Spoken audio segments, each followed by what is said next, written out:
بسم اللہ الرحمن الرحیم الحمد للہ نحمده ونستعینه ونستغفره ونؤمن به ونتوکل علیہ ونعوذ باللہ من شرور انفسنا ومن سیئات اعمالنا من يهده الله فلا مضل له ومن يضلله فلا هادي له ونشهد أن لا إله إلا الله وحده لا شريك له ونشهد أن سيدنا ومولانا محمدا عبده ورسوله صلى الله عليه وعلى آله وأصحابه وأزواجه وذرياته وأهل بيته وبارك وسلم تسليما كثيرا كثيرا أما بعد أعوذ بالله من الشيطان الرجيم بسم الله الرحمن الرحيم إن الله يأمر بالعدل والإحسان وإيتاء ذي القربى وينهى عن الفحشاء والمنكر والبغي يعظكم لعلكم تذكرون صدق الله العظيم۔ درود پاک پڑھ لیجیے۔ اللهم صل على سيدنا ومولانا محمد وعلى آل سيدنا ومولانا محمد وبارك وسلم۔ اللهم صل على سيدنا ومولانا محمد وعلى آل سيدنا ومولانا محمد وبارك وسلم۔ اللهم صل على سيدنا ومولانا محمد وعلى آل سيدنا ومولانا محمد وبارك وسلم۔ ابھی آپ حضرات کے سامنے جس آیت شریفہ کی تلاوت کی گئی ہے یہ ایک بہت مشہور و معروف آیت ہے۔ جب بھی جمعے کا خطبہ یا عید کا خطبہ دیا جاتا ہے تو دوسرے خطبے میں اس آیت کو ضرور پڑھا جاتا ہے جو ابھی آپ کے سامنے تلاوت کی گئی ہے۔ ان اللہ یأمر بالعدل والاحسان وایتاء ذی القربى وینہی عن الفحشاء والمنکر والبغی یعظکم لعلکم تذکرون۔ یہ آیت ہر جمعے کے خطبے میں تلاوت کی جاتی ہے، مگر چونکہ ہمارا شغف، ہمارا تعلق، ہماری دلچسپی اسلام کے تئیں بہت کمزور ہے، اس لیے ہم کبھی یہ نہیں چاہتے کہ ہمیں اس آیت کا مطلب معلوم ہو اور ہم سمجھیں کہ ہم سے کیا کہا جا رہا ہے۔ ہماری چونکہ ایک روٹین بن گئی ہے کہ صبح کو اٹھنا، ناشتہ کرنا، کام پر چلے جانا، پھر شام کو واپس آنا، کھانا کھا کر سو جانا، بس ہماری 24 گھنٹے کی یہ روٹین بنی ہوئی ہے۔ انسان پیسے کمانے کی مشین بن گیا ہے، وہ نہیں چاہتا کہ کبھی وہ کچھ اسلام کے متعلق سوچے، غور و فکر کرے، کچھ سیکھنے کی کوشش کرے، بس اس لیے ہماری دلچسپی اسلام کے تئیں کم ہے۔ لہذا میرے ذہن میں یہ بات آئی، عجیب بات ہے، منع کرنے کے بعد پھر سنتیں پڑھ رہے ہیں۔ انسان کے کیا کہہ سکتے ہیں ہم اس سلسلے میں؟ بتائیے بھئی، آپ کو معلوم ہے جب 5 منٹ سنتوں کی دی جاتی ہے کیوں پڑھتے ہیں آپ؟ آگے بیٹھیے آ کر کے یہاں، پھر کہو تو کہتے ہیں بھئی سختی کے ساتھ، اور کیا کریں گے ہم؟ بتائیے۔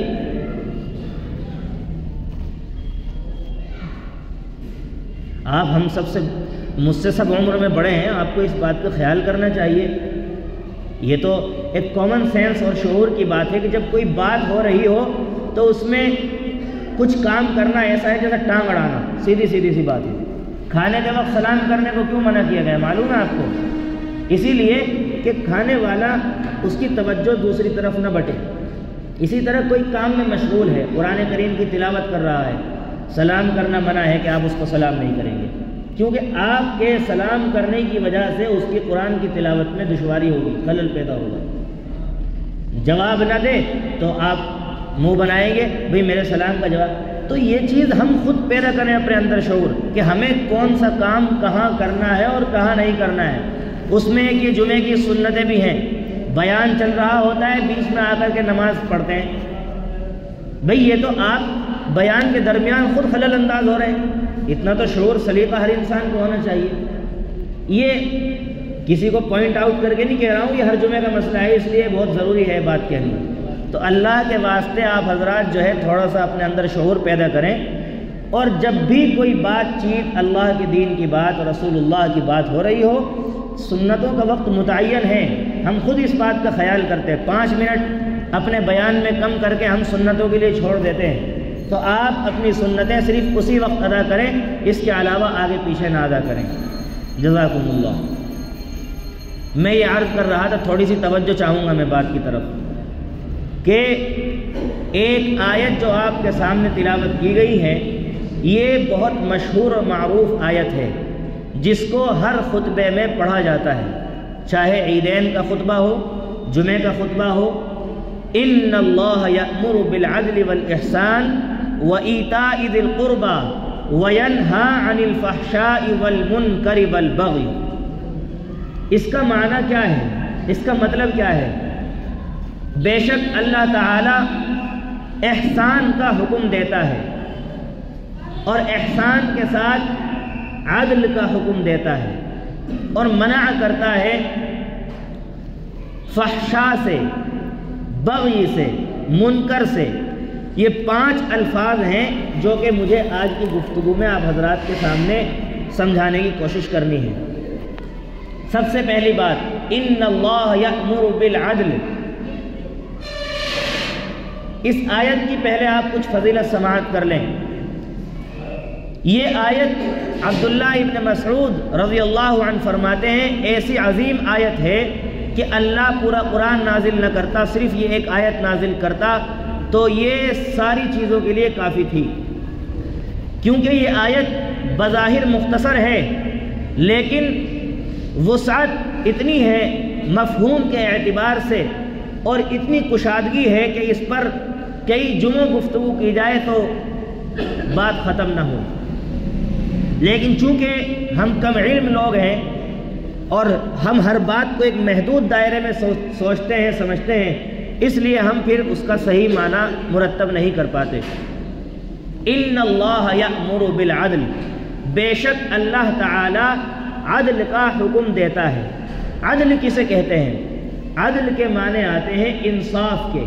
حضرت علی رضی اللہ عنہ نے فرمایا، العدل الانصاف والاحسان التفضل، کہ عدل کے معنی ہے برابری کے، انصاف کے۔ اس کے مقابلے میں جو لفظ آتا ہے عربی زبان میں، اس کو ظلم کہتے ہیں، اس کو ظلم کہتے ہیں، اور عدل کے معنی برابری کے آتے ہیں۔ ہر چیز اب ہم سمجھتے ہیں کہ ظلم کرنا، کسی کو سزا دینا، گالی دے دینا، بس انہی کو ہم ظلم سمجھتے ہیں۔ نہیں نہیں نہیں، ظلم کے معنی کیا ہے؟ عربی زبان میں جو ظلم کی ڈیفینیشن، اس کی تعریف کی گئی ہے، وہ ہے وضع الشیء فی غیر محلہ، چیز کو اس کی جگہ کے علاوہ رکھنا، کسی چیز کو اس کی جگہ کے علاوہ رکھنا۔ مثال کے طور پر ٹوپی سر میں پہننے کی چیز ہے، کوئی آدمی اس کو پیر میں پہنے تو یہ ظلم ہے۔ چپل پاؤں میں پہننے کی چیز ہے، اب کوئی اس کو ہاتھ میں پہننے لگے تو یہ ظلم ہے۔ کھانا کھانے کی چیز ہے، اس کو کوئی پھینکنے لگے تو یہ کھانے کے ساتھ ظلم ہے۔ اسی طرح ہر وہ چیز جو اس کا مقام ہے، مثال کے طور پر کوئی اپنے باپ کو چچا کہنے لگے، یہ اس کے ساتھ ظلم ہے۔ کوئی اپنے چچا کو باپ کہنے لگے، یہ اس کے ساتھ ظلم ہے۔ بھائی میری طرف توجہ، مجھے پسند نہیں ہے بالکل یہ بیچ میں حرکتیں کرنا۔ میں یہاں کوئی بھجن سنا رہا ہوں، آپ اپنی باتوں میں مشغول ہیں سب کے سب۔ عجیب 15 منٹ ملتی ہے، اس میں کچھ دین کی بات میں تمہیں سناؤں یا تمہیں ٹوکتا رہوں بس بیچ میں؟ عجیب و غریب بات ہے۔ آپ کے رویے سے محسوس ہوتا ہے کہ تمہیں اللہ کے کلام کی اور رسول اللہ کی بات کی کوئی وقت نہیں ہے آپ کے ذہنوں میں۔ مجھے اس طرح آپ پریشان نہ کریں، اللہ کے واسطے تھوڑی سی بات سن لیں، یہ بڑی قیمتی بات ہے۔ میں قرآن کریم کی آیت کی تفسیر بتاؤں یا تمہیں ٹوکوں بیچ میں؟ سارا مضمون خراب ہو جاتا ہے۔ میں یہ عرض کر رہا تھا کہ کسی بھی چیز کو اس کی جگہ کے علاوہ رکھنا ظلم ہے۔ مثال کے طور پر میں نے کئی مثالیں پیش کی، کھانا کھانے کی چیز ہے، اس کو کوئی پھینکے گا تو یہ اس کے ساتھ ظلم کر رہا ہے۔ اسی طریقے سے کوئی اپنی بیوی کو ماں کہنے لگے یہ اس کے ساتھ ظلم ہے، اور کوئی اپنی ماں کو بیوی کہنے لگے یہ اس کے ساتھ ظلم ہے۔ معلوم ہوا جو جس کا مقام ہے اس کو وہ مقام دیا جائے گا۔ اللہ کے ساتھ بھی عدل کرنا ہے، رسول اللہ کے ساتھ بھی عدل کرنا ہے۔ عدل کا مفہوم اتنا وسیع ہے کہ اس پر بہت گفتگو کی جا سکتی ہے۔ دوسری چیز فرمائی والاحسان۔ احسان کیا ہے؟ احسان ہے کہ اس سے بھی زیادہ آپ کسی کے ساتھ افضل طریقہ اپنائیں۔ مثال کے طور پر آپ کو کسی نے مارا، آپ چاہیں تو اس سے بدلہ لے سکتے ہیں، لیکن آپ نے معاف کر دیا، یہ احسان ہے۔ آپ کو کسی نے مارا تو جتنا مارا ہے اتنا آپ مار سکتے ہیں، یہ عدل ہے، یہ کیا ہے؟ یہ انصاف ہے۔ لیکن آپ اگر معاف کر دیں گے یہ احسان ہے۔ بات سمجھ میں آ رہی ہے؟ مثال کے طور پر آپ نے کسی سے کچھ پیسے لیے، آپ کا حق تو بنتا ہے کہ اتنے ہی پیسے دیں، یا کسی کو آپ نے مزدوری پر رکھا، 300 روپے مزدوری متعین ہوئی ہے، عدل کا تقاضا یہ ہے کہ آپ اس کو 300 ہی روپے دیں، لیکن اگر آپ اس کو 50 روپے مزید دیتے ہیں تو یہ آپ اس پر احسان کر رہے ہیں، یہ آپ اس پر احسان کر رہے ہیں۔ عدل کے معنی ہے برابری کے، اور احسان کے معنی ہے اس سے زیادہ کرنے کے۔ یہ جو آیت ہے، ابھی چونکہ کچھ لوگ آئے ہیں پھر میں اس کی تشریح کر دوں۔ ان اللہ یأمر بالعدل والاحسان، اللہ حکم دیتا ہے عدل کا اور احسان کا۔ یہ وہ مشہور آیت ہے جو کہ خطبے میں پڑھی جاتی ہے۔ ان اللہ یأمر بالعدل والاحسان وایتاء ذی القربى وینہی عن الفحشاء والمنکر والبغی یعظکم لعلکم تذکرون۔ سب سے پہلی بات، اللہ کے رسول صلی اللہ علیہ وسلم جو بات کہتے تھے اس کو اپنے عمل کے ذریعے سے ظاہر کیا کرتے تھے، تاکہ کوئی یہ نہ کہہ سکے کہ محمد کا دین ایک ہوائی دین ہے، اس میں کوئی عملی شکل نہیں ہے۔ اس لیے آپ نے عمل پیش کر کے بتایا۔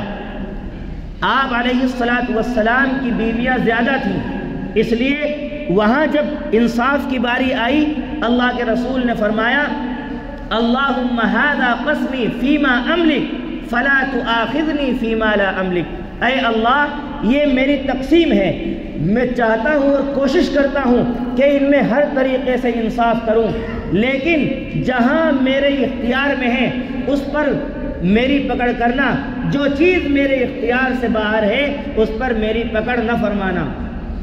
چونکہ دلی تعلق، محبت کا تعلق آپ کو حضرت عائشہ رضی اللہ عنہا سے زیادہ تھا، اس لیے فرما دیا کہ جو ظاہری امور ہیں، کھانا دینا اور ان کی رہائش کا انتظام کرنا اور ان کے ساتھ عزت کا معاملہ کرنا، ان ساری چیزوں میں تو میں تقسیم برابر کر رہا ہوں، لیکن محبت اور دل کا تعلق میرے قبضے میں نہیں ہے، اس لیے فرمایا فلا تؤاخذنی فیما لا املک، اے اللہ اس معاملے میں میری پکڑ نہ فرمانا۔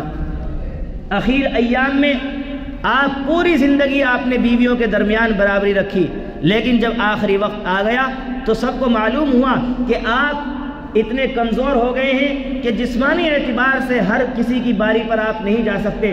تمام ازواج مطہرات نے مشورہ کر کے آپ علیہ السلام کو خود اجازت مرحمت فرمائی کہ ہم سب اپنی باریوں سے دستبردار ہیں، سبکدوش ہیں، آپ جس کے یہاں چاہیں آپ آرام کر سکتے ہیں۔ حضرت عائشہ رضی اللہ عنہا کے حجرے میں آپ کا وصال ہوا، وہیں پر آپ نے جانے جاں آفری کو لبیک کہا، اور جو ہے وہیں پر آپ کی قبر مبارک ہے۔ اسی طریقے سے ہر چیز میں عدل ہے۔ ہم اپنے اعتبار سے دین کو فٹ کرتے ہیں، جیسا میں کر رہا ہوں یہ دین ہے، نہیں، یہ دین نہیں ہے، جیسا رسول اللہ نے کہا ہے وہ دین ہے۔ حضرت سلمان فارسی رضی اللہ تعالی عنہ حضرت ابو الدرداء رضی اللہ عنہ کے یہاں مہمان بنے۔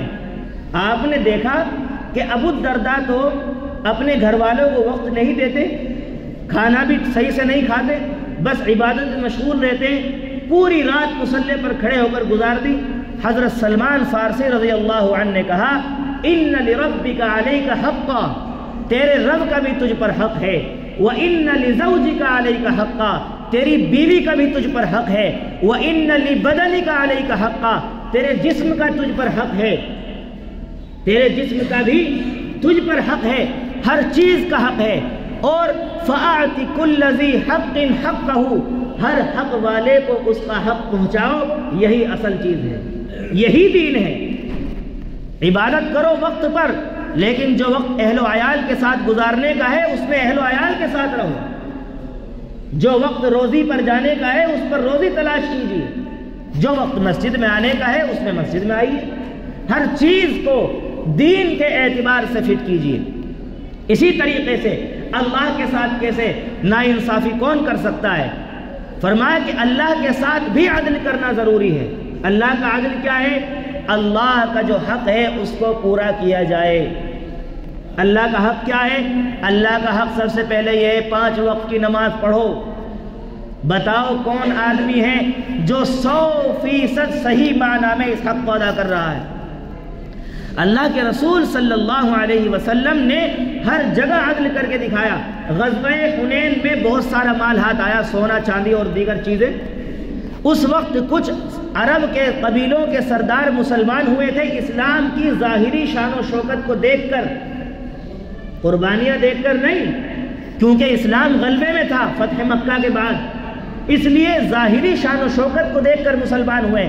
اسی لیے قرآن میں صاف فرما دیا، لا يستوی منکم من انفق من قبل الفتح وقاتل، جو لوگ فتح مکہ سے پہلے مسلمان ہوئے ہیں اور جو فتح مکہ کے بعد مسلمان ہوئے ہیں برابر نہیں ہو سکتے، کیونکہ فتح مکہ سے پہلے کا جو زمانہ ہے وہ تنگ دستی کا ہے، وہ ظلم کا ہے، وہ ہجرت کا ہے، ساری چیزیں تو وہیں ہوئی ہیں، جنگ بدر میں، جنگ احد میں، اور اس کے بعد جو جنگ فتح مکہ تک ہوئی ہے۔ صلح حدیبیہ میں تو پاورفل تھے مسلمان، پھر بھی دب کر صلح کی ہے، اور سارا ظلم و ستم جو ہے فتح مکہ سے پہلے کا ہے۔ فتح مکہ کے بعد تو اسلام کو اللہ نے غلبہ عطا فرمایا ہے، لہذا فرمایا جو لوگ فتح مکہ سے پہلے مسلمان ہوئے ہیں وہ افضل ہیں، درجے میں زیادہ ہیں، اور جو فتح مکہ کے بعد ہو رہے ہیں وہ برابر نہیں ہو سکتے ان لوگوں کے۔ اسی لیے بدری صحابہ کے فضائل مستقل طور پر ذکر کیے گئے ہیں۔ لہذا اب جو لوگ ظاہری شان و شوکت کو دیکھ کر مسلمان ہوئے تھے، اللہ کے نبی صلی اللہ علیہ وسلم نے ان کو حصے سے زیادہ کچھ مال دیا، جتنا حصے میں آتا تھا وہ تو دیا ہی، اس کے علاوہ بھی کچھ دیا۔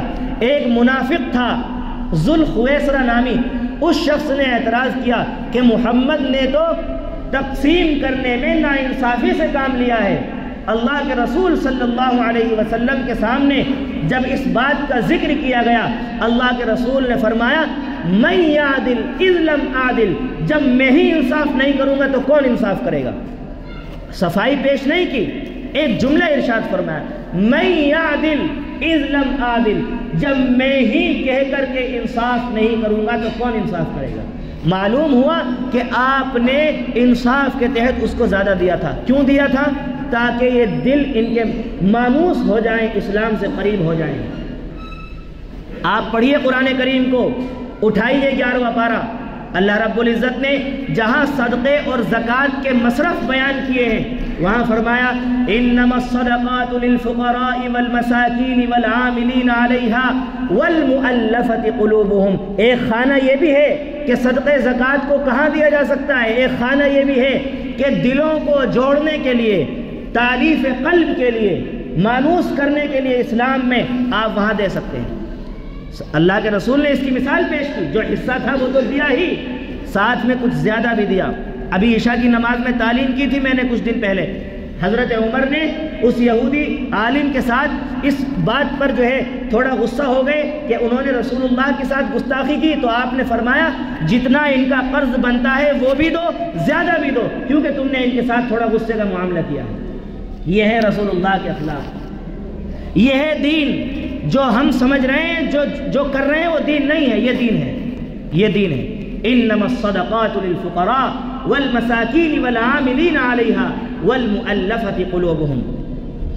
لہذا آج جو گفتگو شروع کی گئی ہے اس کا ابھی ایک حصہ بھی ذکر نہیں ہوا۔ ان اللہ یأمر بالعدل، عدل پر بھی ابھی مکمل گفتگو نہیں ہوئی ہے، صرف 2-3 میں نے پوائنٹ ذکر کیے ہیں۔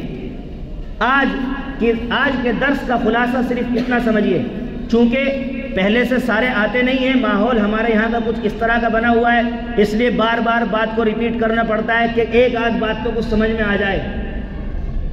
آپ سے گزارش ہے کہ وقت پر تشریف لایا کیجئے، 1:15 بجے صحیح بیان شروع ہوتا ہے، اور یہ آپ کو سنانے کے لیے کیا جاتا ہے، میں کوئی پریکٹس نہیں کرتا، یہ آپ ہی کے لیے ہے، میرے لیے بھی ہے سب سے پہلے، لیکن آپ کے لیے بھی۔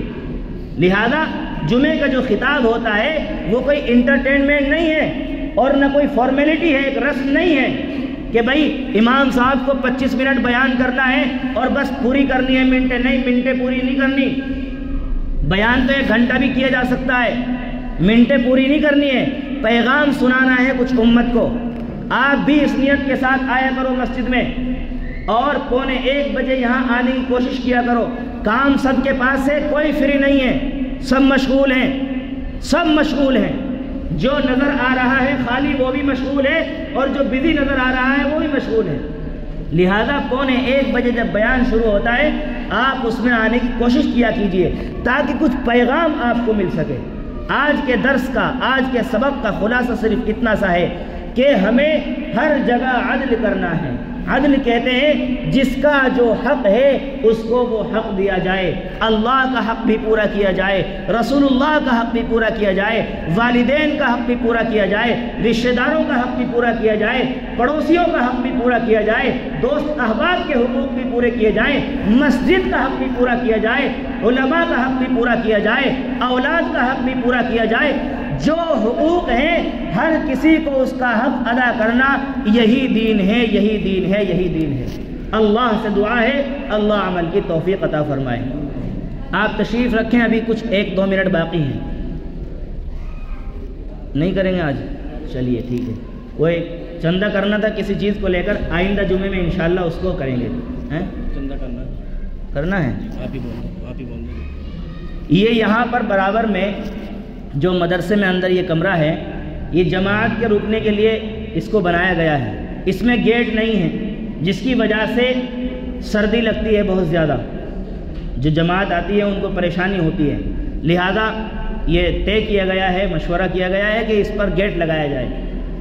اور یہ سب جتنا کام ہوا ہے یہ آپ ہی کے تعاون سے ہوا ہے، کہیں باہر سے تو کچھ آیا نہیں ہے، یہ سب یہیں والوں کی محنت کا ثمرہ ہے، اس لیے اس میں کچھ حصہ لیں۔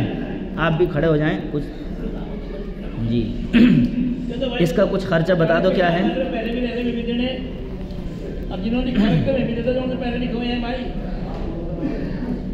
بھائی سب اپنے جیب میں کچھ نہ کچھ ڈال لو ہاتھ۔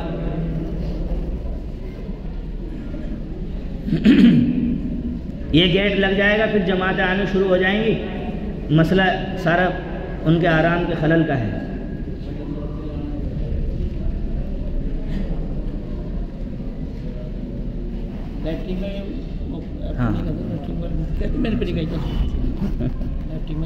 بھائی دیکھیے 2-3 باتیں آپ سماعت کر لیں۔ یہاں مسجد کی بیت الخلاء میں ہم آتے ہیں، ضرورت کے تحت آنا چاہیے، لیکن مزید ستم اور ظلم یہ ہے اوپر سے کہ وہاں اس طرح کے کارنامے انجام دیے جاتے ہیں کہ جو ممبر سے بتانے کے لائق بھی نہیں ہے۔ بہت شرم کی بات ہے، گٹکا کھا کر وہاں پھینک دینا، بیڑی پی کر وہاں پھینک دینا، یہ میں سمجھتا ہوں کہ یہ اچھی چیزیں نہیں ہیں۔ آپ تو باشعور لوگ ہیں سب، آپ کو خود خیال رکھنا چاہیے ان چیزوں کا۔ اسی طریقے سے پتہ نہیں اور کیا کیا وہاں کام کیے جاتے ہیں، میں نہیں کہتا یہاں سے بیٹھ کر کے، آپ خود اللہ کے واسطے یہ کام نہ کریں، مسجد کو پاک صاف رکھیں۔ بھائی مؤذن صاحب بھی کہاں تک کریں گے؟ ہم جب بھی کچھ ہوتا ہے کہہ دیتے بھائی مؤذن صاحب کا کام ہے، آپ کا بھی تو کچھ کام ہوگا بھائی، صفائی رکھنا تو کام ہے، کرنا تو چلو آپ کا کام نہیں ہے اور نہ آپ اس کو اپنا کام سمجھتے، لیکن رکھنا تو کام ہے نا، صفائی تو رکھ ہی سکتے ہیں، لہٰذا اپنی طرف سے گندگی نہ کریں اور صفائی کا اہتمام کریں۔ جنہوں نے پیسے لکھوا رکھے ہیں پرانے، وہ بھی اپنے پیسے پہنچانے کی کوشش کریں۔ جنگلوں کے بھی رہ رہے ہیں، جنگلوں کے اور مسلوں کے رہ رہے ہیں پیسے۔